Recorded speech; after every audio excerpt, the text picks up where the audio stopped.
दोस्तों, हमारी मानसिकता कुछ ऐसी है कि इस संसार में जितने भी लोग हैं उन्हें हम दो हिस्सों में बांटते हैं।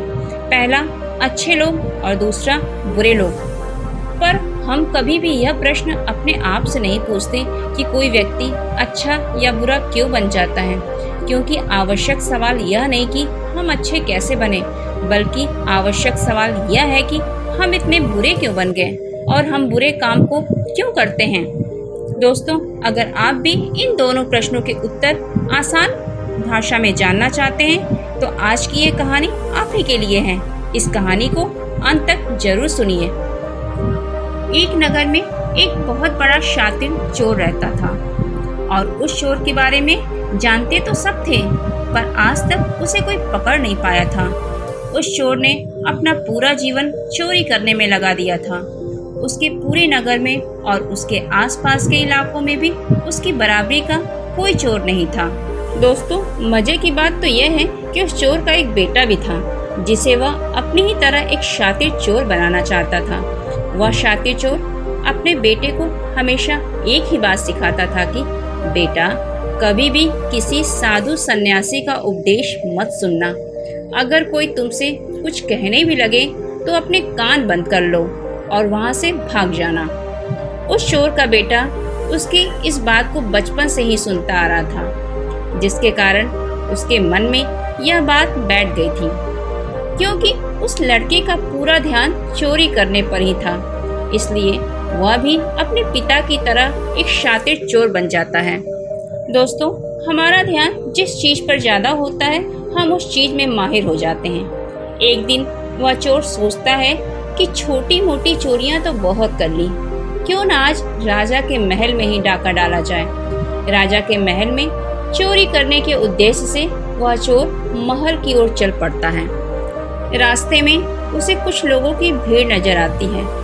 वो इस भीड़ को देखकर रुक जाता है और यह देखता है कि वे लोग कर क्या रहे हैं। जब वो चोर भीड़ के करीब जाता है तो वो देखता है कि सभी लोग एक एक करके एक सन्यासी के चरणों में गिरकर उनका आशीर्वाद ले रहे हैं। वो सन्यासी और कोई नहीं बल्कि गौतम बुद्ध थे। वो चोर बुद्ध को देखकर उनकी तरफ आकर्षित हो जाता है, क्योंकि उसने भी पहली बार इतने तेजस्वी व्यक्ति को देखा था।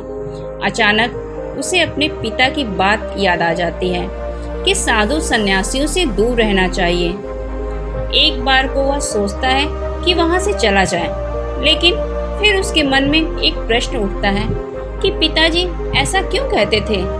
इस प्रश्न का उत्तर जानने के लिए वो चोर सभी लोगों के साथ बैठ जाता है और गौतम बुद्ध का उपदेश सुनने लग जाता है। बुद्ध जी उस उपदेश में झूठ बोलने की व्यर्थता और विश्वासघात के बारे में बताते हैं।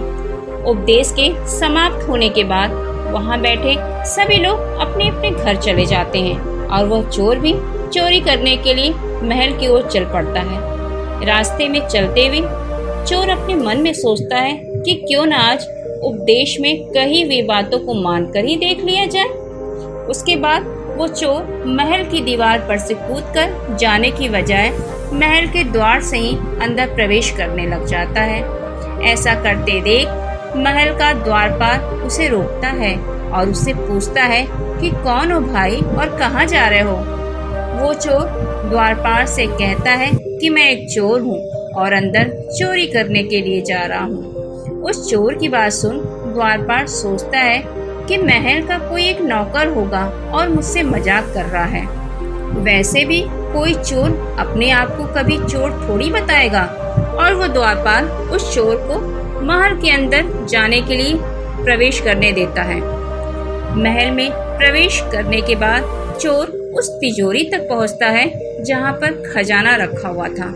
वो चोर उस तिजोरी को तोड़कर बहुत सारा धन अपनी पोटली में भर लेता है और जैसे ही धन लेकर वह चोर वहां से जाने लगता है तो उसे रसोई नजर आती है। महल के सभी लोग सो रहे थे, इसलिए रसोई में उस समय कोई भी नहीं था और उस चोर को बहुत जोर से भूख भी लगी हुई थी। इसलिए वो चोर रसोई में जाता है और पेट भर के खाना खाता है। भोजन करके वो चोर वहां से जाने लगता है। तभी अचानक उसे बुद्ध की दूसरी बात याद आ जाती है, जिसका हमने नमक खाया है, हमें कभी भी उसके साथ विश्वासघात नहीं करना चाहिए।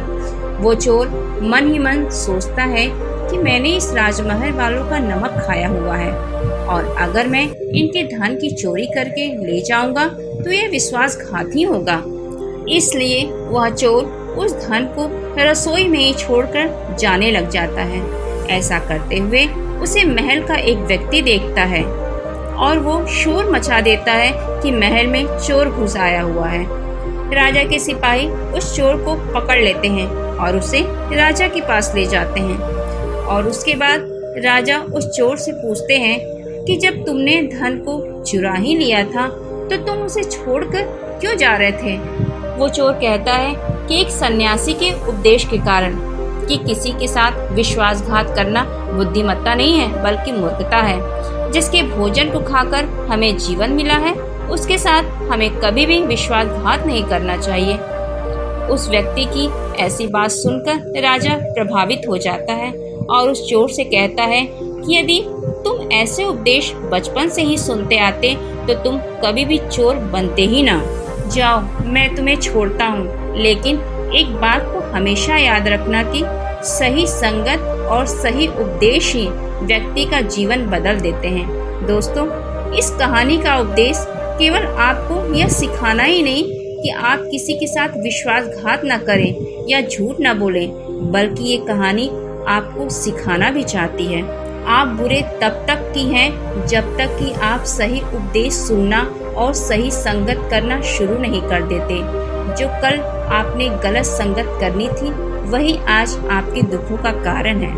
दोस्तों, आपको हमारी ये कहानी कैसी लगी हमें कमेंट बॉक्स में कमेंट करके ज़रूर बताइए। साथ ही अगर आपको यह कहानी पसंद आई होगी तो अपने दोस्तों के साथ इसे शेयर जरूर कीजिए और अपना बहुमूल्य समय देने के लिए दिल से धन्यवाद।